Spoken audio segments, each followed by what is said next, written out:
Excuse me, good afternoon. I'll call to order this regularly scheduled meeting of the Community Development Committee of the Metropolitan Council for July 7th, 2025. I'm the chair, Councilmember Robert Lilligan, joined by a quorum of the committee. I'll summarize the Dakota Land, Water, and People Acknowledgement in that the Metropolitan Council is dedicated to instilling land, water, and people commitments in regional policy, and that these commitments support the Dakota Oyate, the 11 federally recognized tribes in Minnesota, Ho-Chunk Nation, and the American Indian communities representing over 150 diverse tribal nations that call the 7-county region home. You know, I will just note that I was recently in a meeting with several representatives from different federal reserves across the middle part of the country. And the Minneapolis Federal Reserve is the only one that has what's called the Center for Indian Country Development.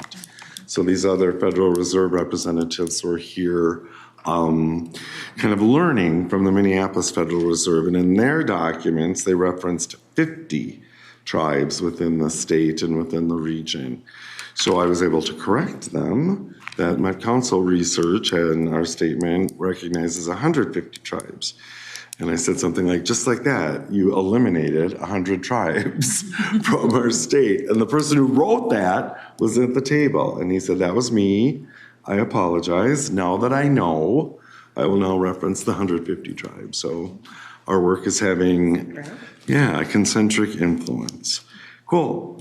So committee members, we have an agenda before us. I've been informed by Michelle we do not need a motion. There's been some disputes, so unless there's something someone wants to add or change about the agenda, we have an approved agenda. Looks good. And then next on the agenda is approval of the June 16th, 2025 Community Development Committee minutes. Is there a motion to approve? Motion to approve. Thank you. Thank you. Any discussion, additions, corrections? Hearing none, all in approval, please say aye. Aye. Aye. Opposed? That carries. And we'll move on to our consent business agenda, 5 items that you'll see. These are non-controversial items. The ones that were reviewed by MPOS, the 4 and 5 were approved unanimously, correct? So nothing controversial there. Is there a motion to approve the consent agenda, please? So moved. Thank you, Councilmember Carter. Thank you, Councilmember Morales. Any discussion? Hearing none, all in approval, please say aye. Aye. Opposed? That carries. And we'll move on to our one non-consent business item. It's the annual Metropolitan Regional Parks Operation and Maintenance Allocation. And Nicole Clapp is here to present. Welcome, Ms. Clapp. Thank you. Good afternoon, Chair and Council members of the CDC.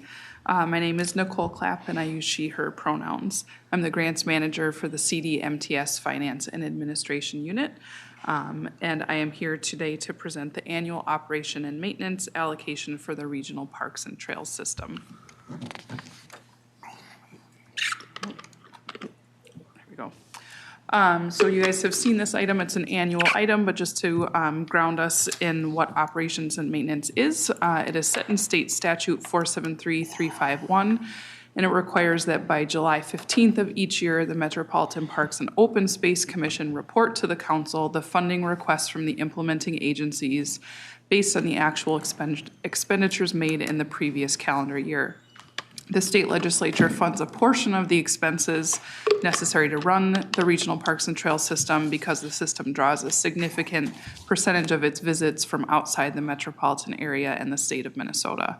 The law also requires the council to review the operating expenses of each agency for eligibility on an annual basis. Oops. Also within the statute is the funding formula for distribution of the appropriation. So that is based on 40% from the previous year's O&M expenses, 40% based on the previous year's proportionate share of total system visits, and 20% based on the previous year's proportional share of total system acreage. So for state fiscal year 2026, the legislature appropriated $11,740,000 for distribution to the park implementing agencies for O&M. So that is made up by $2.54 million from the state general fund. That's been a relatively consistent amount. It's fluctuated a little bit over time, but has remained fairly stable. The other component of that funding is $9.2 million in the lottery in lieu of sales tax revenue. This year, that does represent a $250,000 annual increase. And as we understand it, that is intended to be a permanent increase to that pot of funding. So the final pass-through amounts will be based on actual appropriation and revenue received. So that's because the lottery in lieu of sales tax revenue can fluctuate a little bit. There was, I believe, 1 year in the past 15 or so where receipts didn't come in where they were anticipated, but it's generally pretty consistent. All right, so next is the graph of the total fiscal year 2026 O&M distribution. So as you can see, the total approved expenses for the system are just over $143 million. The O&M funding that we have to distribute represents just over 8% of the actual O&M costs for the system, despite state statute calling for the state to fund 40% of the annual costs for operating and maintaining the regional system. This graph is a representation of O&M expense versus appropriation history. So this is from state fiscal year 1987 through this fiscal year 2026.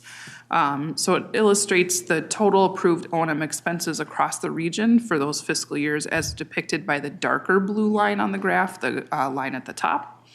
And as you can see, those expenses have been steadily increasing over time as our system has grown, visitation has increased significantly, and program offerings have expanded to meet community needs. The lighter blue line at the bottom shows the history of the state appropriations for O&M over time. And while these amounts have increased nominally, those increases have not kept pace with the increase in expenses.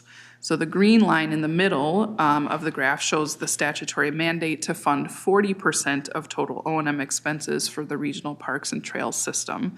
So while the state has never fully met the 40% mandate, the disparity between what has been appropriated and that 40% has increased significantly over time. So that brings us to the action item for today, which is that the Metropolitan Council accept the Regional Parks and Trails System State Fiscal Year 2026 Operations and Maintenance Funding Report. And with that, I'm happy to take any questions you may have. Thank you, Ms. Clapp, for the report and for your work on this. Discussion, committee members. Councilmember Wolf, I can't believe you're not going to make your annual statement here. I asked for the slide to be put in, so it's already been. I appreciate that. Just to note that the state does not meet its 40% obligation. We meet our obligations. The implementing agencies meet theirs, but the state does not. So, and thank you for including the slide. I had heard that you had brought this up at MPOSC. Was that it? Yes. Yeah, where you reviewed this. Cool. Further discussion? Any discussion? Seeing none, Ms. Clapp has recommended an action that the Metropolitan Council accept the Regional Parks and Trail System State Fiscal Year 2026 Operations and Maintenance Funding Report. Move approval. Thank you, Councilman. Thank you, Councilmember Rouse. Any discussion on the motion? Discussion. Seeing none, all in approval, please say aye. Aye. Aye. Opposed? That carries. Thank you, Ms. Clapp. And we'll move on to our information items for the evening. We have two of them. The first is Parks Research Update, Regional Park System 2024 Annual Use Estimate and 2026 Visitors Study Update. And who is here to present this? Is this? Oh, there you are. I'm sorry, you were behind. Great. So that is Ismael Ramirez. Thanks. You were behind the monitor and I couldn't see you back there, Mr. Ramirez. Welcome. Apologies for that. My name is Ismael Ramirez. I'm the Parks Principal Researcher. I just turned 1 year working here in the Met Council. Congratulations. Thank you. I took over from my predecessor, Darcy Vandergrift, that now she's a manager in research. And I'm here to present the Parks Research updates, including the 2024 Annual Use Estimate and then a brief update on the Park Visitor Study. Just a little bit of background is that the use estimates, they have been produced since 1995. It is an integral part to understand the visitation number aspect for the formula to calculate each implementing agency's share of regional parks and trails grant program dollars. It also, an important part of the background is that it also helps us understand trends over time in visitation among the agencies. And this is one of two responsibilities of this position, the other one being the park visitor study.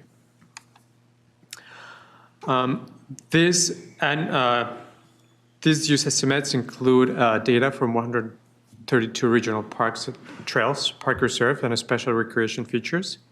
This is for the year that we're using multipliers from the 2021 visitor study. And this is one of many ways to demonstrate the actual value of the regional park and trail system that others include climate mitigation, carbon capture, and multiple public health benefits. So how we go about calculating this is that this is a true example of interagency collaboration. The process begins with counts conducted by regional park implementing agency staff at parks and trails across the metro area.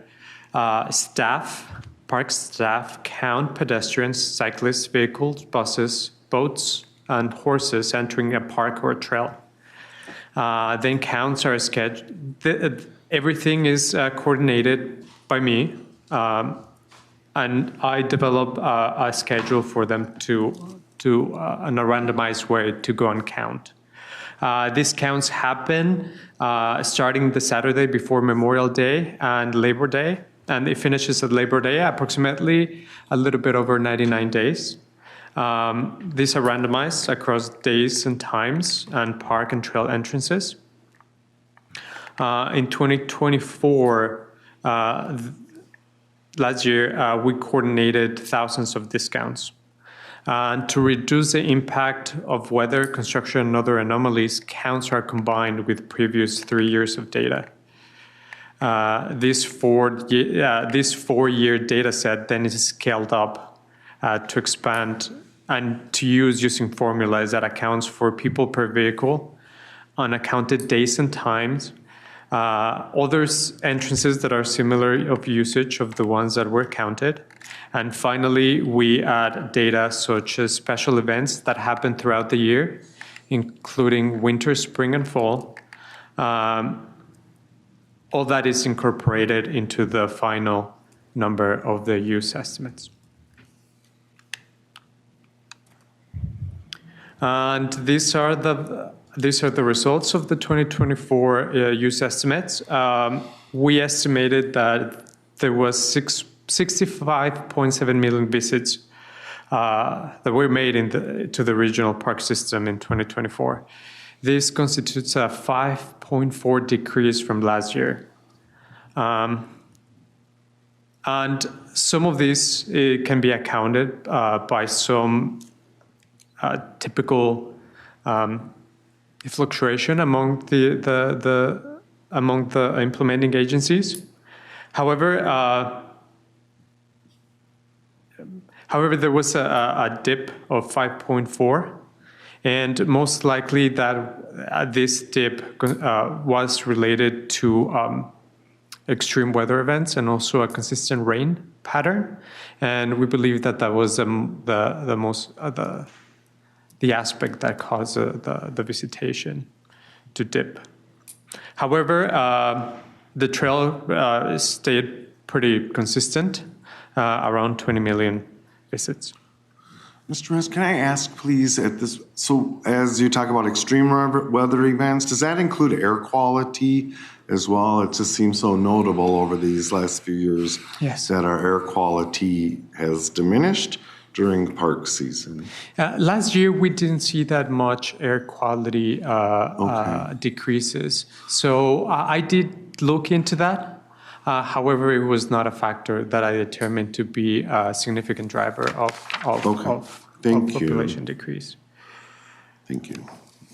What I believe that happened in 2024 is that it was a combination of 4 factors. One being a typical variation of sample counts from year to year, consistent and frequent rain during summer counts in 2024, which I think was the biggest factor. There is also some variation across agencies. Some go up, some go down. This is typical and happens every year. And the effects of more years with lower vertical multipliers from the 2021 visitor study also contributed. So the rain was a factor. One second. According to the National Oceanic and Atmospheric Administration, it rained 47 days out of the 99 days between Memorial Day and Labor Day in 2024. That is around 45% of the season happened during a rainy day. That means that 44% of the scheduled counts that we had overlapped with rainy days. And as a reference, I want to point at this table. 2024, we had a 44% overlap of counts and rainy days. And the previous 3 years, we can see that it's a lot lower. 2021 and 2023, only 24% overlap of rainy days and counts, and 2022, a 35% overlap. So it did rain a lot more, and it was consistent. And then, which I believe that this is what drove the visitation decrease. Now this slide shows the annual estimation visitation separated by park agency. Minneapolis Park and Recreation Board had the highest visitation among the 10 agencies in 2024, with 24.7 million visitors, followed by Three Rivers Park District with 14.1, and the City of St. Paul with 7.6 million. Carver County showed the largest increase in visitation with 14% more visits than in 2023. I believe that this is because of the continued popularity of the new facilities in Lake Waconia, and new trail investments could explain this continued increase in visitation. Dakota, Carver, and Skunk County experienced an increase of visitation, mostly due also to improvements on their units, and all other agencies saw a decrease again because of rain patterns. These are the most visited parks in the system. Minneapolis Chain of Lakes Regional Park with 6.9 million. Central Mississippi Riverfront Regional Park and Mississippi Gorge Regional Park, both with 3.6 million visitors. And these are visitation of the trails. The 3 top visited trails was Minnehaha Parkway Regional Trail with 2.6 million, Nine Mill Creek Regional Trail and Cedar Lake Regional Trail, both with 1 million.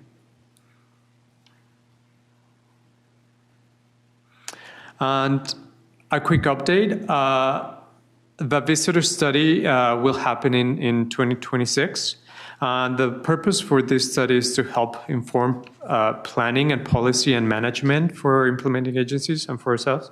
It also evaluates and strengthens equitable use in regional parks and trails in accordance to Imagine 2050 and the Parks and Trail Policy Plan.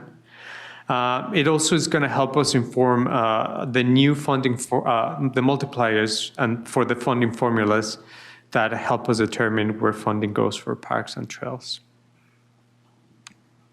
And this is a timeline of the park visitor study. We hope that by fall we will have recruited a consultant, and we hope to start engaging in conversations by the end of fall and early winter. And by spring of 2026, we are going to start the study, or the preparations for the study, and we hope to implement a pilot study during spring 2026, and the actual survey on summer of 2026 as well. In that same year, during fall, we're going to set some time to some data analysis and also to do some workshops with the implementing agencies and to develop the new multipliers. We hope to complete the study publication with all the results by late of winter 2026 or early spring of 2027. And I'll be happy to take questions. Thank you, Mr. Ramirez. Questions on that report? Yeah, Councilmember Carter. Thank you very much. I appreciate the information you've shared with us and glad to see the annual increases, the anomaly with the decrease in system visits, with parks in particular impacted, is of somewhat a concern. And I would ask this question about how it's being interpreted. I know the rain days have impact, and you've shown us the data that would indicate that to be so. I do see that the 2020 was canceled. It seems like somewhat of a gradual progression between the 2019 and the 2021, but I noticed the high bumps after COVID. And I'm wondering if there's any interpretation of the impact of being outdoor during COVID as it relates to our youth studies and what we might anticipate as things are normalizing more in coming years. Thank you for the question, Councilmember Carter. I believe that people have experienced the outdoors, mainly because COVID it was a safe space for us to be outside and to still engage in social situations with friends and families. And I believe that might have some implications in the future, like as time progresses, as we still found the benefits of being outside. Putting in perspective a little bit, this has happened also nationally and the state. The National Park Service in 2024 had the highest visitation recorded in history. And also the state has recorded pretty high visitation across state parks. And I believe that this is not only something that is happening in a region, but it might be happening all across the nation. And yes, I think that COVID perhaps gave us a little bit of permission to go out and play. And now that we've been out, we liked it. And I know that we Minnesotans, we are pretty outdoorsy people. And I think I would agree with your interpretation that COVID has helped into maintaining the visitation as high as we have seen it in the past years. Thank you. Thank you. Yeah, further discussion, Councilmember Wolf and Councilmember Lee. Councilmember Wolf. Thank you, Mr. Chair. At the MPOSC meeting, there was a very, very long discussion, much longer than staff had planned, I think, on on the accuracy and whatnot of the counts. And what it came down to is, as long as all of the agencies are treated the same, the purpose of this is just to allocate funds. It does, and as long as everybody's treated the same in its solid methodology, which staff confirmed that it's meeting its purpose. I wouldn't get too caught up in the drop in the numbers because, like he said, a lot of the days had rain, but it doesn't capture that, like, the next day when there's no rain, a lot of times you have a bigger crowd because whoever was going to go on Wednesday ends up going on Thursday because Wednesday was yucky. Sure. So we could have indeed had even more visitors. It just didn't get captured in the count. But the important thing is that all of the agencies are treated the same in the count with a solid methodology so that the distribution of funds is fairly allocated. Excellent point. And thanks for your service on MPOSC as well. Further discussion, Councilmember Lee. Yeah, thanks, Mr. Chair. So with the visitor survey being done for 30 years, what is going to make the pilot study unique? Is it going to be more in-person interaction interviews, or are we asking for different data sets?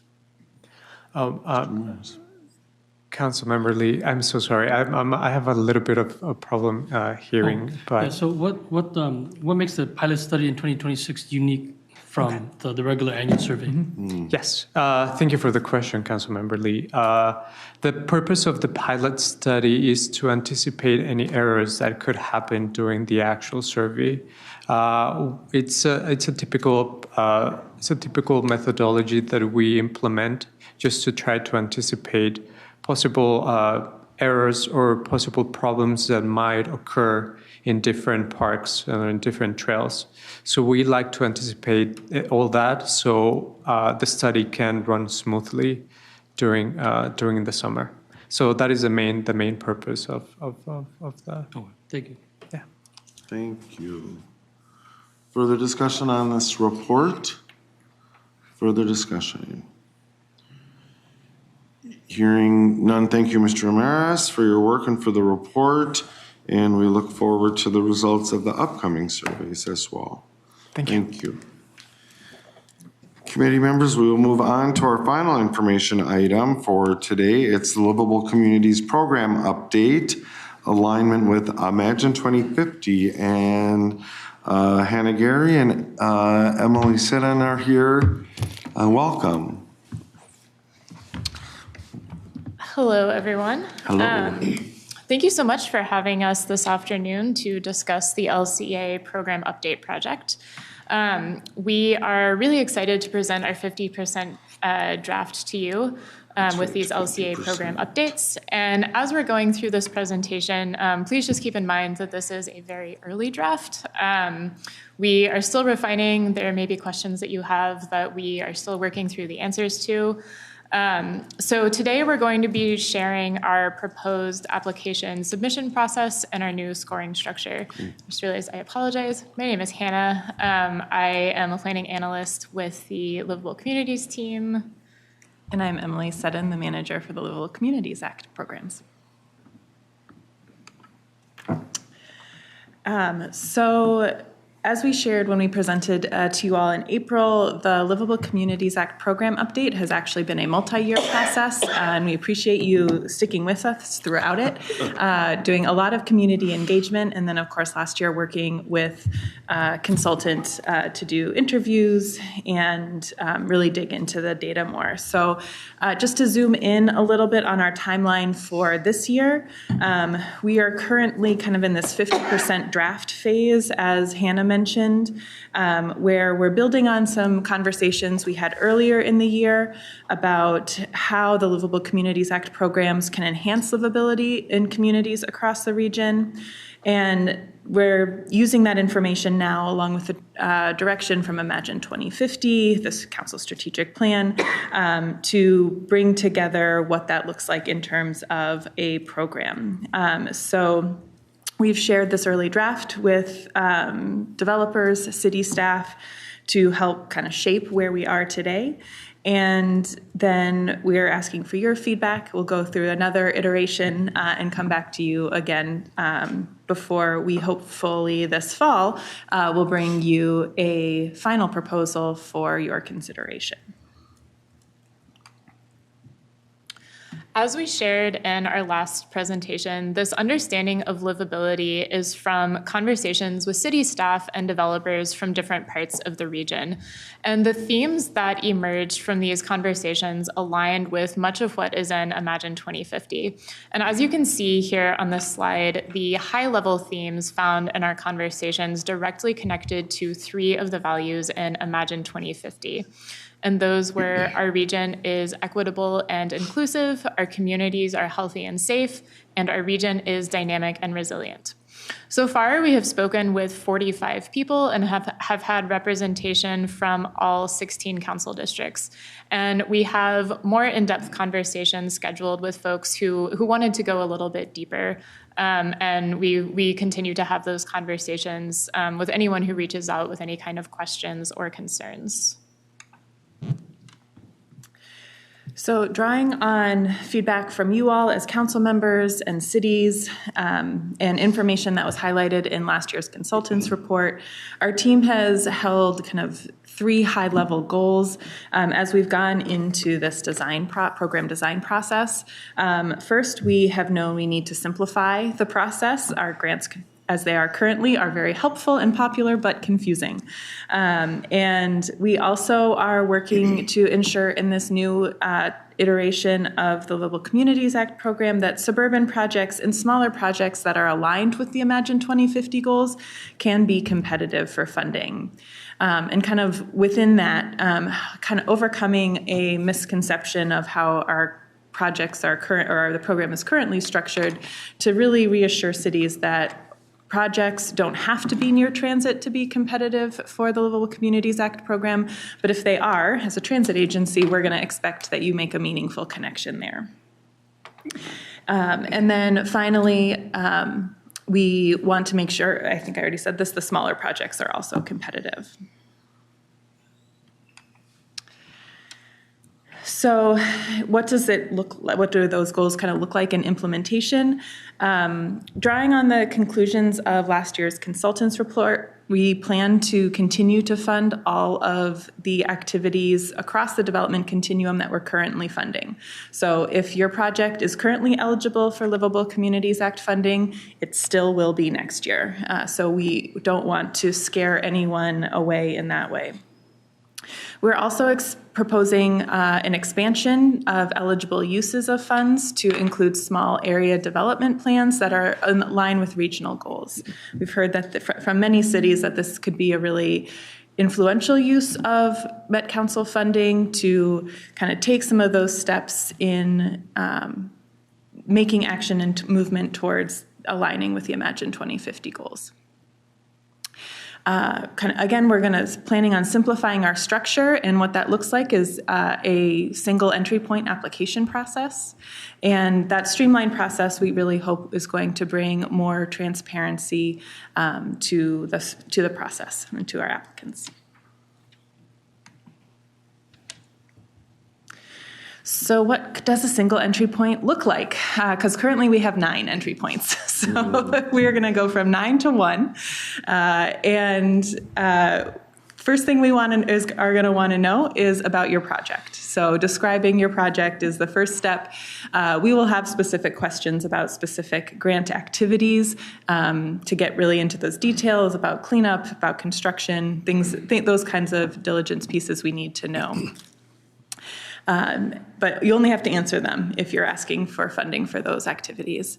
Then within the scoring structure, we're simplifying our scoring structure from 5 current categories down to 2. So a baseline score and what we're currently calling our how well score, for lack of a better name, but how well does the project align with the Met Council's goals. And it's in the how well score that our internal reviewers and our external reviewers will provide their input. Staff, based on those scores and on the details provided about the project, will make funding recommendations from the 3 different Livable Communities funding pots. So we will take care of all of the acronyms and those details on the back end. Our goal is that you don't have to understand how Livable Communities is designed in statute in order to apply for grant funds. Our staff can handle that. And then in the grant administration, we will streamline things as possible and kind of continue that cohesive process throughout. So as the quick example, if a project needs pre-development funding to do some kind of feasibility analysis, but they also know they need cleanup funding, they'll be able to apply once to the Livable Communities Act program rather than twice, which is how it would go now. But on the other hand, if a project needs cleanup funding this year and they don't have their construction all planned out yet and still are working on that, they can apply for cleanup funding now and construction later, just like they would in our current process. Right, so getting into our proposed scoring structure. Right now, projects are scored on 5 different priorities. And projects that are doing something in each of those priority areas can score well, but it's challenging for smaller projects or suburban projects that might be meeting one goal very well to score high enough to get fully funded. So we are proposing a new scoring structure that enables smaller projects and suburban projects to be more competitive. And the structure that we are proposing would have a list of priorities in column A and a list of priorities in column B. A project that is meeting 1 to 3 of the priorities in column A would get a set number of points. For the sake of conversation, for example, we'll say 8 points. So a project that is meeting 2 goals would get the same score as a project that's meeting 1 goal or a project that's meeting 3 goals. If a project is meeting 4 or more goals, it will get more points, for example, 16. So a project that's meeting 5 goals would get the same score as a project that's meeting 6 goals. And the scoring structure is exactly the same between column A and column B. There are just fewer points available in column B. And the baseline score will make up a significant portion of the project score, be just a yes/no answer. Are you meeting this goal? Are you not meeting this goal? And it would allow applicants to know much of their score going into the process. We would then begin to further differentiate projects through this how well score that Emily talked about. This is where we would look at how the project is meeting the needs of the city, how the project will benefit Black, American Indian, and other people of color, and the community engagement process. So the how well score will have defined criteria, and applications will be scored on those criteria. So the how well portion will be more similar to how applications are scored currently.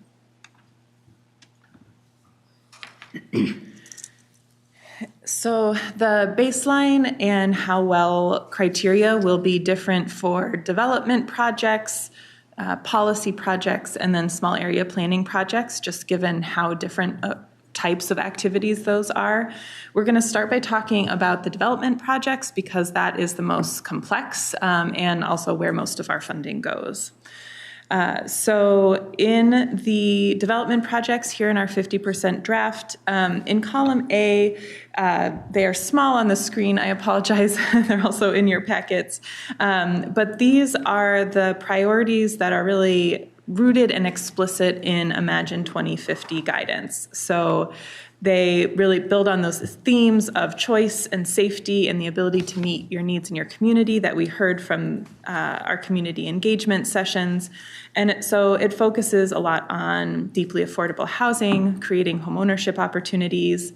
It adds an emphasis on preservation projects and infill development, which was a highlight within Imagine 2050 and our community engagement. And of course, there's still a priority for environmental cleanup and jobs projects as required by statute. We've also included an asset building strategy here, and we'll spend more time discussing these towards the end of our presentation. Can bring them back up on the screen then, if that helps. And as I had mentioned earlier, column B priorities are not going to be weighted as heavily as column A, so there are fewer points available in column B. And it certainly doesn't mean that the goals that we have outlined in column B are not important. We just can't equally prioritize everything. So this is what we are currently considering for column B. And again, these goals are really rooted in Imagine 2050 and the themes that came out of our initial livability conversations. So those 3 themes were safety, choice, and ability to stay in community. So what we have for column B is looking at affordable housing. The 75% of the units, or an average out to 60% AMI, bringing new services and housing types to the area, larger units for families, projects that are including public gathering space or community gathering space, energy efficiency, age-specific projects, so looking both at senior projects and at youth-serving projects, housing for folks who are experiencing homelessness, and universal design and accessibility. And again, we'll come back to these. This is a lot of information to take in. Oh, thanks. So here we have an example of how 2 projects from our 2024 LCDA development round might score under this new scoring structure. So under the previous or the current scoring structure, the suburban project got a small amount of partial funding and the urban project was fully funded. In the proposed scoring, both of the projects are in the same tier for the number of goals that they are achieving in column A and column B, giving them both the same baseline score. So our goal with the new scoring is to allow for projects that are doing one thing well to be able to compete against projects that might be doing a few things well. So we don't want project size to be a determining factor in scoring. And again, the how well score is where projects will be differentiated more. And Emily is going to take us through the how well criteria. So how well will be the primary differentiator, and our more in-depth questions, whereas the baseline score is really, like Hannah said, kind of based on a yes or no. So these kind of qualitative pieces will be assessed by our internal and external reviewers, and like the Livable Communities Advisory Committee. So among the things that we heard repeatedly from communities about how they want to be assessed is, of course, being in line with regional goals. They don't want to be compared to each other. So this is where we get to do that. So our top question is really around how the project helps meet and move the city forward in their goals that are aligned with Imagine 2050. There's a number of other questions that really relate to who benefits from the project, how the project engages with transit and trails, our other divisions with our units within CD and here at the council, and then also making sure that we are taking a look at the displacement mitigation efforts, and that the development that is coming into communities is not going to break communities apart. Our goal is really about providing more choice for everyone across the region. And then also taking a look at kind of how ready is the project to get rolling? Do they have their funding sources identified, even if they're not totally committed? Do they have site control if they're hoping to start construction later this year? Things like that. So that all will be in our how well score. And then specifically for cleanup projects, we have a statutory requirement to consider the contamination, the effect of it, and the potential increase to the tax base. So policy and small area planning grants are fairly different from development projects, so their baseline and how well scores include different factors. The scoring structure will be the same, though policy grants only need to meet one of the goals in the baseline criteria. Meeting more goals in the policy section does not receive more points. We really expect policy applications to be focusing on one goal, one policy. The applications, again, will be differentiated by the how well score, which is very similar to how we currently score. We do plan to continue to prioritize cities with a lower net tax capacity with policy and small area grants, with the intent of reaching smaller cities who might have less capacity for grant writing and policy change work. So similar to the policy grants, the small area planning projects are on a slightly different set of criteria than the development projects. In order to be eligible, they must meet at least one of the baseline criteria. There certainly can be more in this one. Small area plans can do a lot of different things.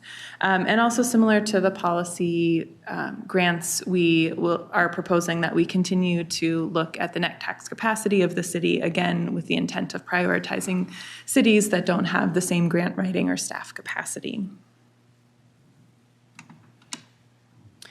And finally, part of our program update is to integrate more evaluation and monitoring into our work. We will have a new grants management system in 2026 that will allow us to do a lot more with application data and reporting.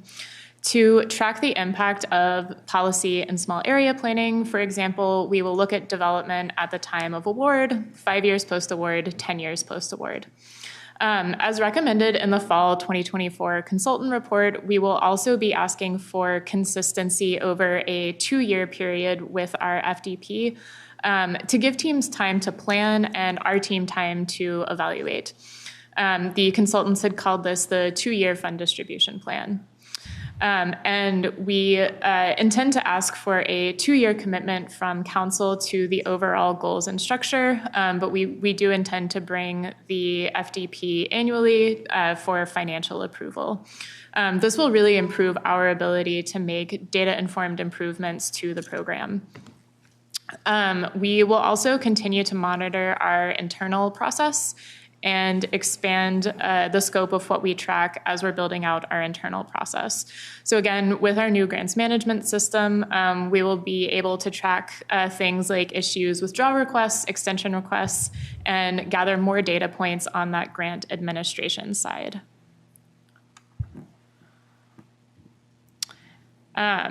So we have a few discussion questions for you all.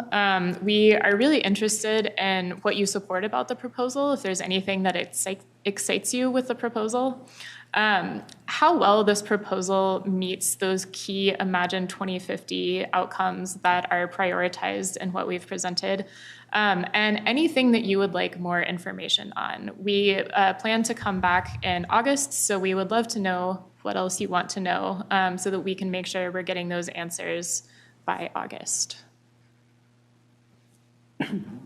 Thank you. Questions, discussion on for Councilmember Chambliss, then Councilmember Lee. Yeah, I have a couple questions, and I think overall I'm really pleased with the updated approach, the alignment with the 2050 Imagine goals, and you know, the timeliness in putting all this together, because I know it's very complicated. So on page 10 of the presentation for the development project scoring, I'm just curious if we know of other regional bodies that have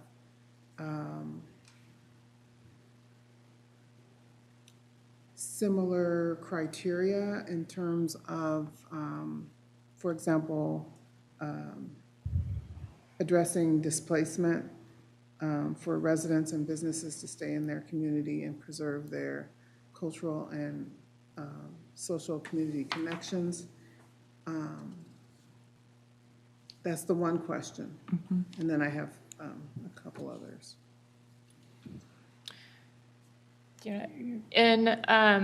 Thank you, Chair, Councilmember Chambliss.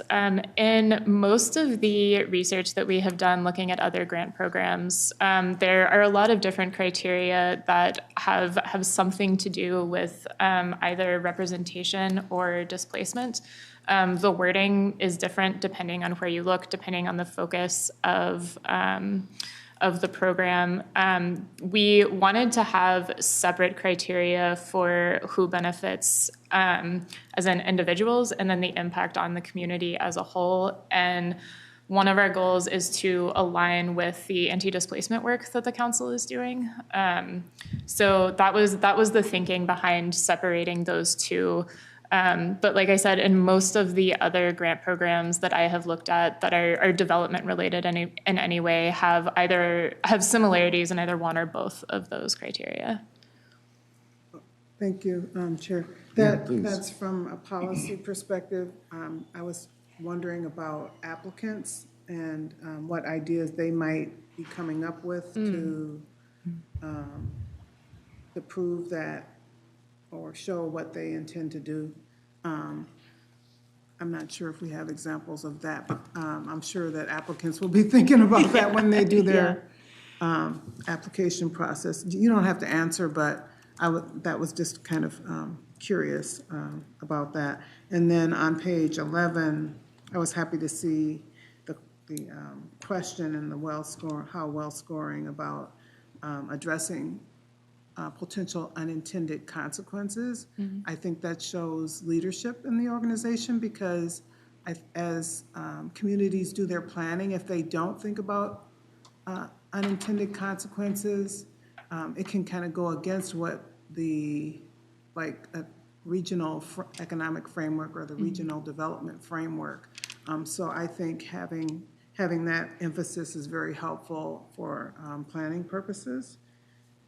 And then lastly, on page, let's see, 13, very happy to see the monitoring and evaluation emphasis on continuous improvement, and noting that it does take time to do the analysis and collect all the data points, and it's important to do that before and as the program is changed and in the assessment process.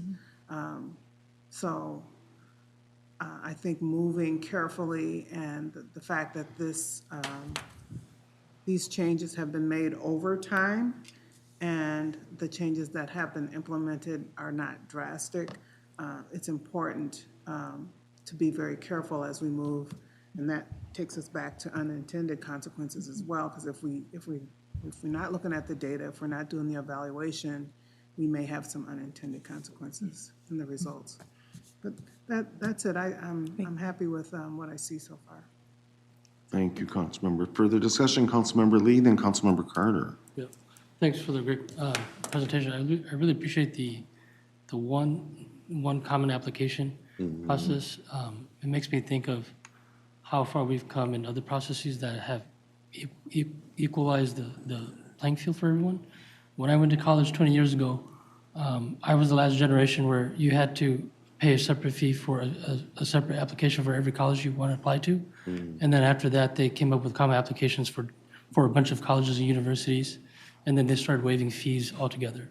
And that made it easier for folks like us who are first generation low-income college students. And so I really appreciate their approach to make the application process easier and simpler and more transparent for everyone. Thank you, Councilmember. Further discussion, Councilmember Carter. Thank you for the presentation, and it's very, very clear how much listening and ingesting of the feedback that's been provided has happened here, and it's really reflecting very, very well in the manner in which the application process is being structured. And I realize we're just 50% in here, and there's a lot more to come to shape it and to finalize the process and the application. I am extremely impressed with the simplification as well and the common application. It appears as though we're getting to know our partners better in such a process where we're able to guide them, as opposed to, making certain that they're coming in the right window. And I just think that's very, very exciting, because we're going to ask, as it appears, in order to be able to have that assessment process work down the road, we're going to be able to ask more questions, to learn more about the projects and about how they connect to the city's plan, to the municipalities' work that is happening in their goals. And I'm very, very curious to see how we are going to structure that ongoing process of data collection and evaluation and assessment. The greatest end for my part is that it helps to inform us as we build forward in future years. I think that's also part of the education process too, as it helps to inform our partners as they do their work and look toward the impacts that they're hoping for from these projects. So I think there is a real symbiotic benefit that is going to be happening. I wonder if you could talk a little bit about how that data collection and assessment will be tied to existing processes so that we're not creating that unintended consequence of lots of different iterations of information back and forward. I really want, and I know that we all really want, especially you, this to be instructive and informative, a process for all of our partners who are participating with us. Can you talk a little bit about what existing structures that's connected to? Councilmember Lilligren, Chair Carter. Thank you for that question. I am incredibly excited about our evaluation plan and doing more data collection. So we are building the evaluation plan as we're building the program update to make sure that everything that happens in the program update process, we will be able to evaluate that piece instead of looking backwards and trying to figure out how are we going to evaluate this piece. We've already built the structure. So in terms of connecting to existing structures, we currently have, I think, 50-something data points that we have identified as things that we would like to collect. That is far too many things to ask in an application. So we have identified what we can pull directly from the application through our new grants management system. And with the really robust reporting capabilities, excuse me, of the system, a large amount of what we want to track, we can just pull automatically from our grants management system. The other bucket that we are looking at is what can we pull from external data sources? So what kind of information can we get from CoStar? What can we get from building permits? So our business analyst, Sarah Rodman, has been working really hard in trying to figure out how do we connect external data sources, how are we connecting in with the data that we're getting from Flux, from our new grants management system. And there will be some components of the evaluation that we are going to have to ask in the application. We also are looking at where can we get more information from semi-annual reports, from final reports. So the goal is to have as much of that data collection be automated so that we can spend more time on analysis, more time looking at qualitative pieces, and be able to bring all of that together to make informed decisions instead of spending a large portion of our time just kind of combing through numbers and trying to figure out how to get the data that we need. We also recognize that going into this process, we are not going to get it right the first time entirely. And so that's where a lot of this monitoring and continuous improvement comes in, is if we see anything that's not going in the direction that we want it to go, we can intervene quickly instead of waiting additional grant cycles to see the impact of that. One more comment. Yeah, Councilmember Carter. Thank you. That's very, very helpful and also exciting that we have the opportunity to collect this data and information in as many automated ways as possible. And that the final comment I'd make, we also have the opportunity to plug this into feedback to the communities as well as we work toward more open data and the opportunity for this information to be available to all. So thank you so much for thinking through how we're doing this in such a manner as to inform ourselves, make better decisions, and also help our partners and community overall in that process. Yeah, thank you. Thank you, Mr. Chair. Thank you, Councilmember. Further discussion, Councilmember Wolf. Thank you, Mr. Chair. I like the simplification, obviously. It goes a long way, and I think the 2-year deal is probably a good idea too, because we never ever get caught up and are able to take deep dives on things. I do have a concern with the column A versus column B stuff. If you look at column A, you have building new homes with 30%, you have new affordable ownership, and you have rehab and preservation of both rental and affordable ownership. But having a building that is 100% rental affordable is not in that column A. And that's the common way of doing things in the suburban communities, where you have an entire building that is affordable at 50 or 60% AMI when you're building a new affordable housing complex. It puts suburban communities at a disadvantage in the scoring, because if you're not in those other buckets, but you're doing an all affordable building that doesn't necessarily have 30%, they don't score as well as the others. So it concerns me that that's left out of the column A part of it, because in the housing policy plan, it says that having affordable units, particularly in communities that don't already have them, as one of the priorities in section 1. I don't remember what the numbering is, but part it's in 1 there, of yeah. the housing policy plan. So I'm thinking that perhaps if we could add, or in the first bullet under the column A priorities, or the 100% of the new construction building serves either 50 or 60% of median income, that would make it so that the suburban communities weren't kind of at a disadvantage before they ever hit the ground. Just that, I mean, it just seems weird that 100% affordable buildings only get the column B when every other kind of development gets column A and column B.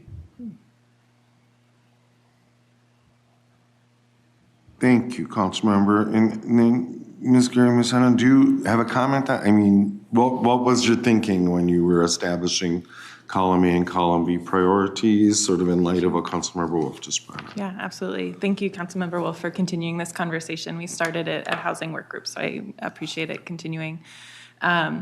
Our thinking behind the structure and kind of, as Hannah alluded to, right, we're not trying to say in any way column B is less valuable, but we can't prioritize everything. And so we were looking at the direction in the housing policy plan that explicitly said the Livable Communities Act will do these things.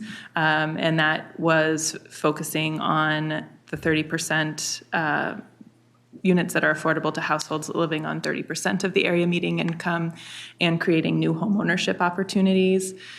We certainly see the value in affordable housing generally, everything that's affordable to households living under 60% of the area median income.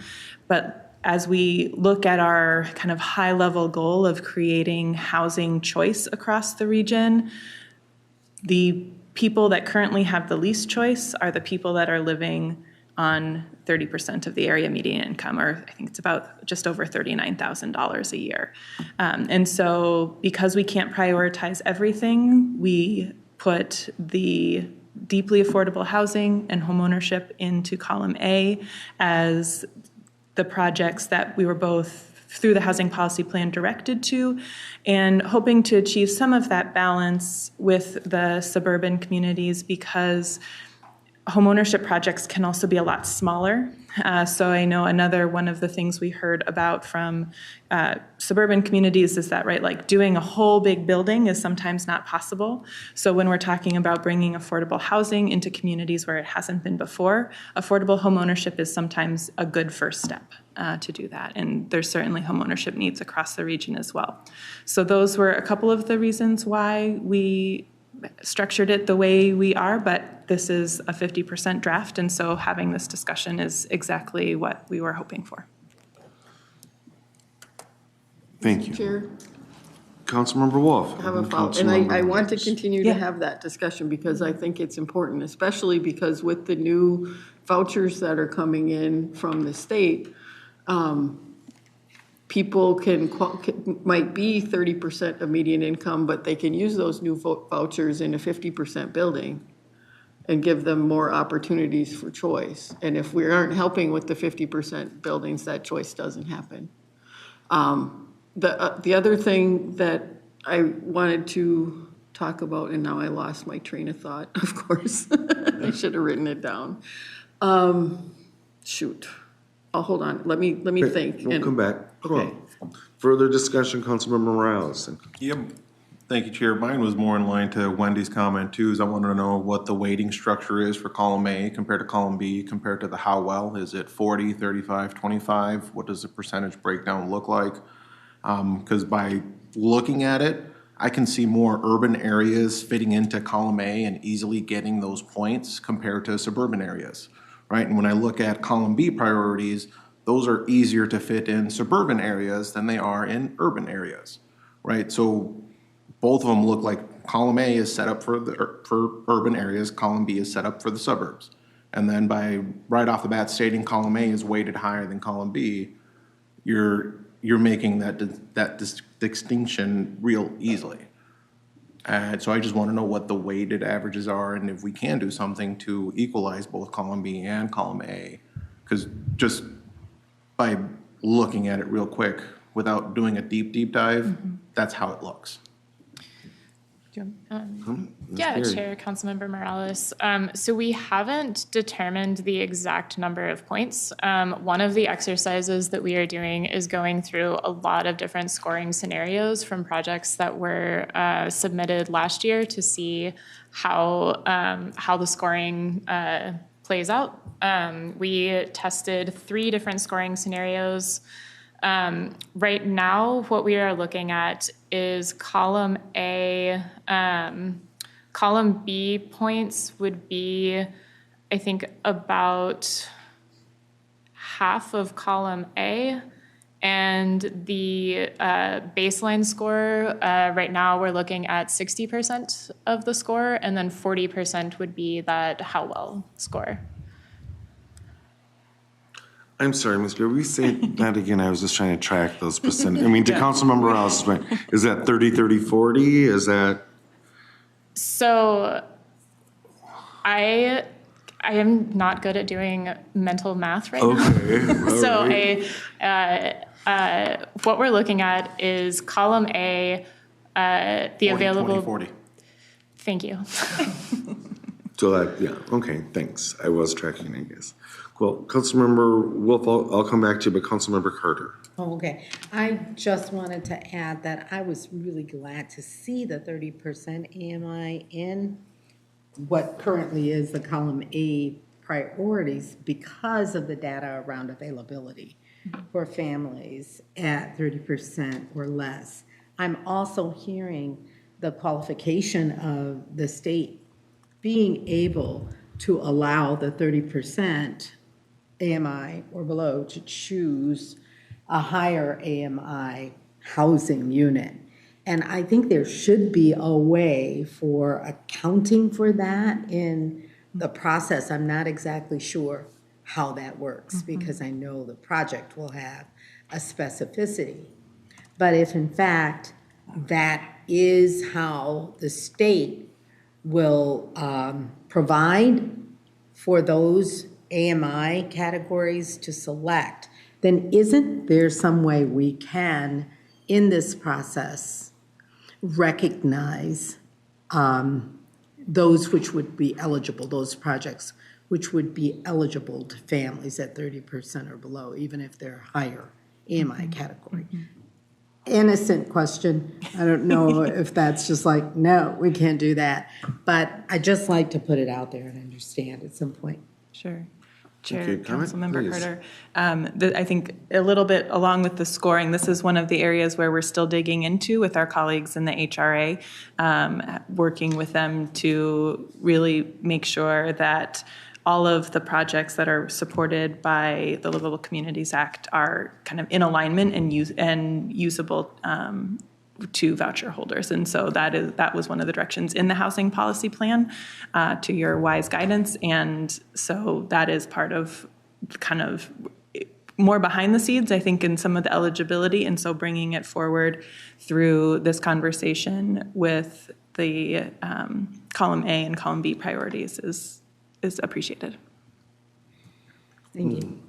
Thank you. Back to Councilmember Wolf and then Councilmember Chambliss. Thank you, Mr. Chair. I remembered what my other thing is you asked what we need more information on, and I would like to find out how successful the affordable ownership things that we've already funded have been.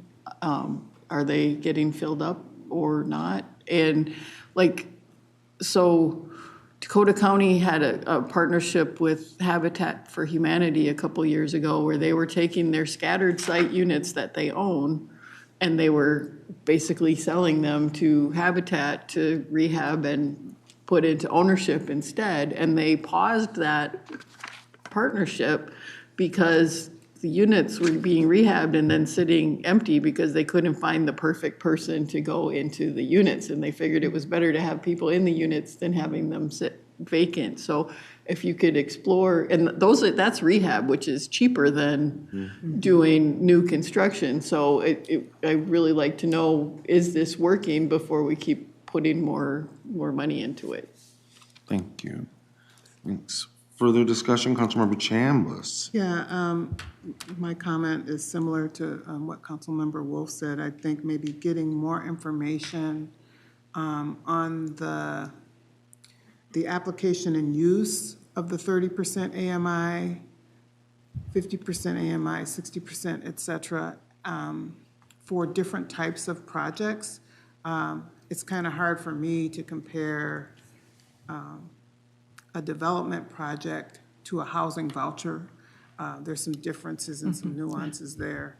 And I'm a little bit nervous about doing what the state does, because they may have a very, very focused goal, and our goal might have, as you can see, has a lot of different criteria and things like that. So I think we would benefit from more information about what some of the needs are and the challenges for the use of our program, and at the different levels, so that we can kind of make some policy decisions based on why we are focusing in on deeply affordable and what are the challenges to get there, to solve and for getting more use and more development of deeply affordable housing, because obviously people need more affordability. So if we can figure out how to get more of that information when we get to 60, 70, 80% of the draft, I think that would be helpful. Absolutely. Thank you. Well, thank you.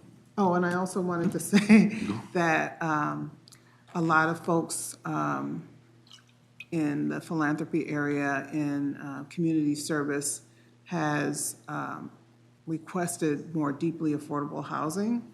Some of our stakeholders, and getting their perspective and of what is needed, I think, is also helpful. Thank you, Councilmember.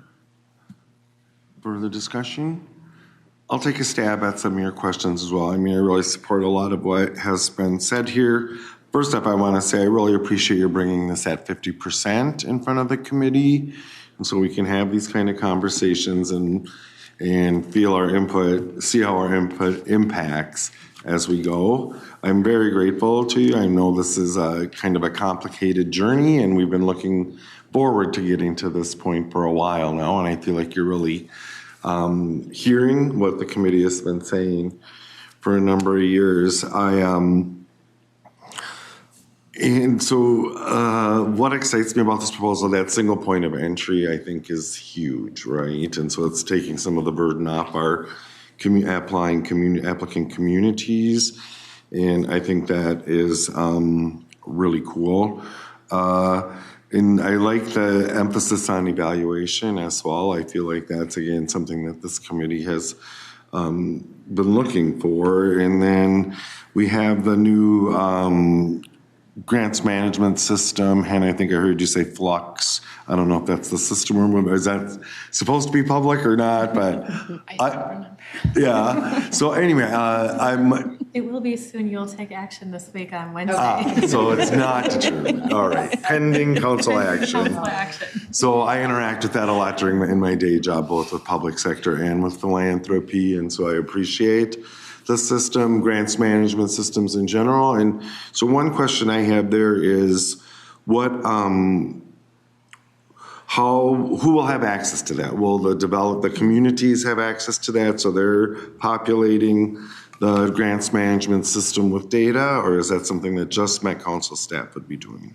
Yeah, thank you, Chair, for that question.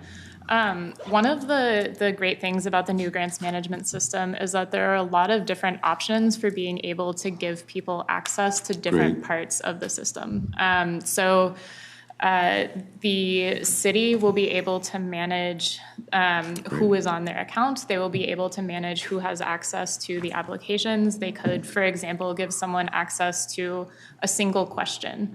Right now, we think that there will be the option for developers to also have access to things like draw requests and reporting, so that everyone who's working on the project will be able to have a more transparent view of where they are in the grants administration process.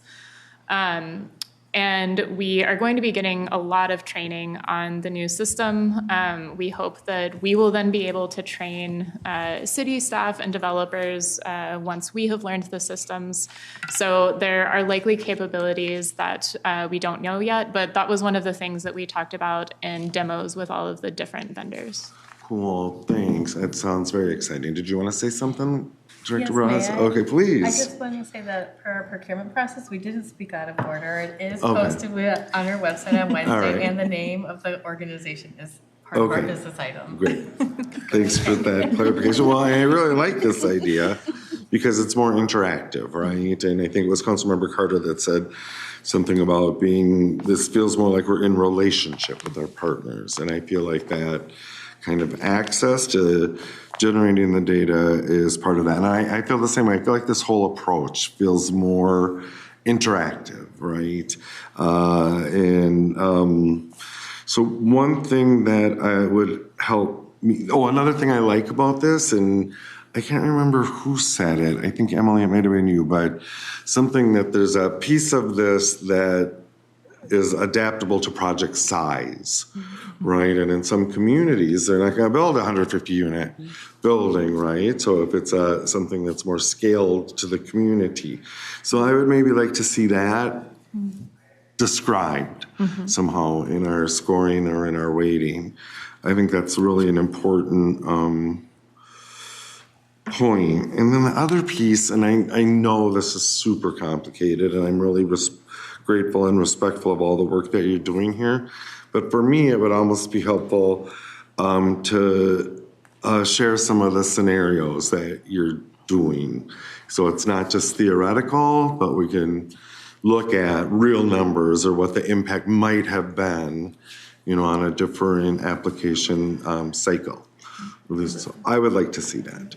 So I think that is what I have. Yeah, Councilmember Wolf. Thank you, Mr. Chair. I do have one request, and when you're evaluating the scoring, is to take the project from Rosemount from a couple years ago that didn't get funded and see how that would do, because that's an example of exactly the kind of development that I was talking about earlier. The Dakota County CDA had done their own affordable project, but they had some land left over, and they were letting a nonprofit organization build some more affordable housing on there, and it didn't get funded through Livable Communities. And it's in an area where they are putting sort of a neighborhood node with a Lifetime Fitness and healthy food and, all kinds of great amenities, but it didn't get funded. And it was 100% affordable building at, I think, 50%, I'm not sure. But that is a typical suburban affordable housing project. And if we don't score those well, then we're going to have the same thing where Dakota, Scott, Anoka, and Washington counties and Carver County just don't bother to apply. Make sense? Wolf, do you recall how many years ago? It was just in the last few. It wasn't too long. I can look it up if you want me to. No, it's okay. Having just the last couple of years helps narrow it down. Yeah, I mean, it might be Too 3 long. because, as you get older, time goes faster and faster, but it wasn't too long. Yes, it does. All right, cool. All right. Are you guys, Hannah and Emily, are you getting what you need from the committee here? Yeah? Again, I appreciate you bringing this forward at 50%. Anything else from committee members? All right, thank you. And when will we see this again? In August, did you say? August 4th. August 4th. Remember Great, city. looking forward to it. Cool. Committee members, we've completed our agenda for this evening. Michelle, anything for the committee? I have nothing, thank you. Thank you. Director Barajas?